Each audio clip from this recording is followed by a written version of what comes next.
أهلا رمضان. أن عائشة رضي الله عنها حدثته قالت لم يكن النبي صلی اللہ علیہ وسلم، نہ تھے نبی صلی اللہ علیہ وسلم، یصوم شہرا اکثر من شعبان، کسی بھی مہینے میں روزے رکھتے شعبان سے زیادہ، فإنه كان يصوم شعبان كله، اور آپ تو شعبان کے بلکہ سارے ہی روزے رکھتے تھے، وكان يقول، اور آپ فرماتے خذوا من العمل ما تطیقون، کہ عمل میں سے اتنا کرو جتنی تمہیں استطاعت ہو، فإن اللہ لا یمل، کہ اللہ تعالیٰ تو نہیں تھکتا، حتی تملوا، یہاں تک کہ تم لوگ تھک جاتے ہو، وأحب الصلاة إلى النبی صلی اللہ علیہ وسلم، اور سب سے جو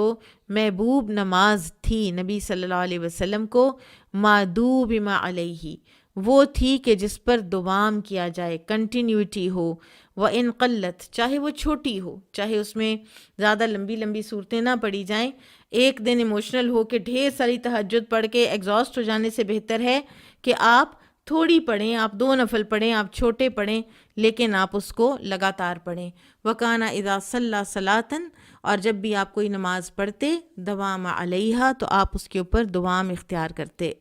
سلمہ رضی اللہ عنہ سے روایت ہے کہ رسول اللہ صلی اللہ علیہ وسلم سال بھر کسی پورے مہینے کے نفلی روزے نہیں رکھتے تھے سوائے شعبان کے۔ شعبان کے آپ پورے مہینے کے روزے رکھ لیتے تھے اور اسے رمضان کے ساتھ ملا بھی لیتے تھے۔ اور اس روایت کا مطلب یہ ہے، اور یہ مسند احمد کی روایت ہے، اور اس کا مطلب یہ ہے کہ شعبان میں کثرت سے نفلی روزے رکھتے تھے۔ صحیح مسلم میں آتا ہے کہ آپ صلی اللہ علیہ وسلم شعبان کے کچھ دن چھوڑنے کے علاوہ باقی پورے مہینے کے روزے رکھتے تھے۔ ایک اور روایت میں مزید وضاحت یہ ہے کہ رسول اللہ صلی اللہ علیہ وسلم جب سے مدینہ تشریف لائے، آپ نے رمضان کے علاوہ کسی مہینے کے پورے روزے نہیں رکھے۔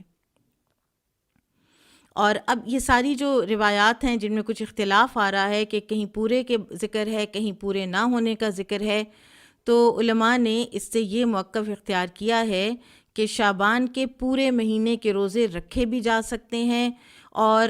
چھوڑے بھی جا سکتے ہیں، کچھ رکھے جا سکتے ہیں، کچھ چھوڑے جا سکتے ہیں۔ اور نبی صلی اللہ علیہ وسلم نے کیونکہ رمضان سن 2 ہجری میں فرض ہوا، روزے سن 2 ہجری میں فرض ہوئے، اور 9 سال آپ صلی اللہ علیہ وسلم نے روزے رکھے ہیں، تو اس کی ان روایات کی تطبیق اس طرح سے ہوتی ہے کہ کبھی آپ نے پورے مہینے کے شعبان کے روزے رکھے اور کبھی کچھ چھوڑے اور کچھ رکھے۔ تو جن روایات نے رمضان سے 1-2 دن قبل، آپ جانتے ہیں نا کہ رمضان سے 1-2 دن پہلے روزہ رکھنے کی ممانعت ہے، تو وہ اس صورت میں ہے کہ جب آپ باقی سارا شعبان روزے نہ رکھیں اور رمضان سے پہلے 1-2 دن کا روزہ صرف احتیاط کے تقاضے کے طور پہ رکھیں تو ممانعت اس صورت میں ہے، ٹھیک ہے۔ اور شعبان کے مہینے میں رسول اللہ صلی اللہ علیہ وسلم جو کثرت سے روزے رکھتے تھے، اس کی جو وجہ ہے وہ یہ بتائی جاتی ہے کہ اس مہینے میں اللہ کی طرف بندوں کے عمل اٹھائے جاتے ہیں۔ رسول اللہ صلی اللہ علیہ وسلم نے فرمایا کہ میں چاہتا ہوں کہ میرے عمل جب اللہ کے حضور پیش ہوں تو میں روزے کی حالت میں ہوں۔ اور اگر آپ کو اس دفعہ سپوز آپ نے کبھی پہلے شعبان کے روزے نہیں رکھے اور آپ کا اس دفعہ دل چاہتا ہے کہ آپ رکھیں، تو پھر آپ 15 شعبان سے پہلے رکھ لیں۔ جس کو عادت نہیں وہ نصف شعبان کے بعد نہ رکھے، ایسا نہ ہو کہ پھر رمضان کی اس کو طاقت ہی نہ رہے۔